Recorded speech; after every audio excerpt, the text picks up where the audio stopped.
ஊழல் இவங்க ஒண்ணு சொல்றாங்கல்ல, அமலாக்கத்துறை போய் சோதனை நடந்துச்சுல்ல, அமலாக்கத்துறை எதன் அடிப்படையில் சோதனை நடத்தியது அப்படின்னு கேட்டீங்கன்னா, எஃப்ஐஆர் ஃபைல் ஆயிருக்கு.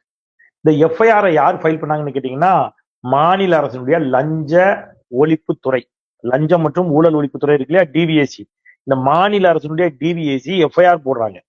அந்த எஃப்ஐஆரின் அடிப்படையில் அப்பா இவ்வளவு ஊழலா அப்படின்ட்டு அமலாக்கத்துறை உள்ள வருது. ரைட். மாநில அரசினுடைய எஃப்ஐஆர் மொத்தம் எத்தனை எஃப்ஐஆர் தெரியுமா? 41 எஃப்ஐஆர். எத்தனைங்க?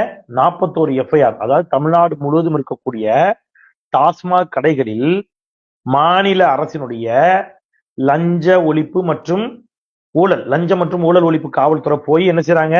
சோதனை நடத்துறாங்க. அப்படி சோதனை நடத்தி அவங்க அங்க இருக்கக்கூடிய கணக்கில் வராத பணம் இவ்வளவு இருக்குது அப்படின்னு சொல்லி, அப்ப அது கணக்குல வராத பணம்னு சொல்லி அதை லஞ்சமா ஊழலா கணக்கிட்டு வழக்கு பதிவு செய்யறாங்க. அப்படி 41 எஃப்ஐஆர் ஃபைலா இருக்குங்க. இந்த 41 எஃப்ஐஆரின் அடிப்படையில் இப்ப நம்ம இடி அமலாக்கத்துறை உள்ள வருது. இங்க ட்விஸ்டே என்னன்னு கேட்டீங்கன்னா, இந்த 41 எஃப்ஐஆர்ல அண்ணாமலை காது இருக்குதா? காது இருக்குதா? அக்கா தமிழிசை அவர்களே காது இருக்குதா? நல்லா கேளுங்க. இந்த 41 எஃப்ஐஆர்ல 34 எஃப்ஐஆர் அஇஅதிமுக ஆட்சி காலத்தில் போடப்பட்டது. கேக்குதா அண்ணாமலை? எந்த ஆட்சி காலத்துல? 34 எஃப்ஐஆர் எப்ப பதிவானது? அஇஅதிமுக ஆட்சி காலத்துல. அதாவது 2016 முதல் 2021 வரையிலான அஇஅதிமுக ஆட்சி காலத்துல டாஸ்மாக்ல, மதுபான கடைகள்ல கணக்கில் வராத பணம் கைப்பற்றப்படுகிறது. அதன் அடிப்படையில் மாநில காவல்துறை, லஞ்ச ஒழிப்பு போலீசார் வழக்கு பதிவு செய்கிறார்கள். மொத்தமா இந்த 34 அதிமுக ஆட்சி காலத்துல போடப்பட்ட 34, திமுக ஆட்சி காலத்தில் போடப்பட்ட 7, மொத்தமா 41 எஃப்ஐஆர்.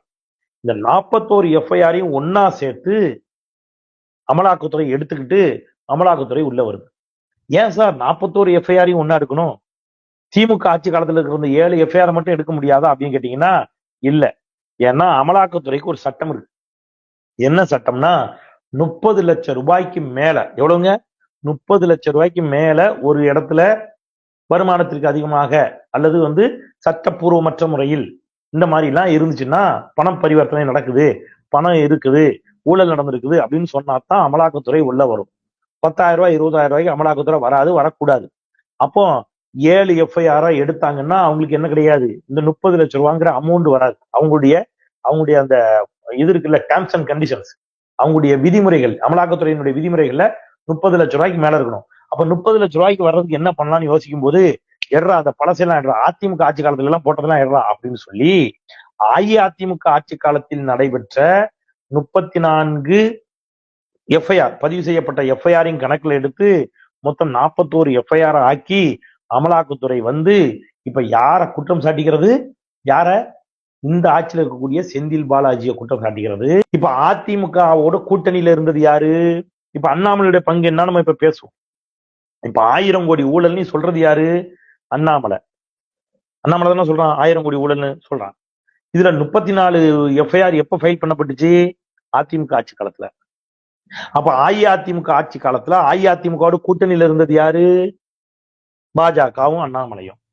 அப்ப நான் என்ன கேட்கிறேன், இன்னைக்கு இந்த 7 எஃப்ஐஆரின் அடிப்படையில இந்த ஊழலுக்கு முதல் குற்றவாளியே முதலமைச்சர் தான் அப்படின்னு நீ அபாண்டமா ஒரு குற்றச்சாட்டை தூக்கி தமிழ்நாடு முதலமைச்சர் மீது அண்ணாமலை வைப்பேன்னு சொன்னா, நான் என்ன கேட்கிறேன், கடந்த அஇஅதிமுக ஆட்சி காலத்தில் 34 எஃப்ஐஆர் போடப்பட்டிருக்கு.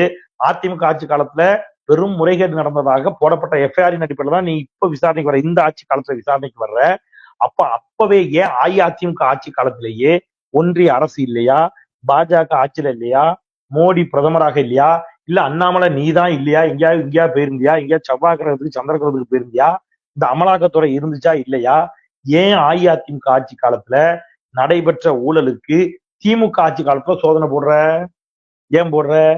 ஏன்னா இப்ப நான் சந்தேகிக்கிறேன், அஇஅதிமுக ஆட்சி காலத்துல இந்த நடைபெற்ற முறைகேட்டுல அண்ணாமலைக்கு ஒரு பெரும்பங்கு வந்திருக்கு. அப்படிதானே? பெரும்பங்கு வரலன்னா நீ அப்பவே பேசியிருக்கணும்ல. உண்மையா இல்லையா நான் கேட்கறது?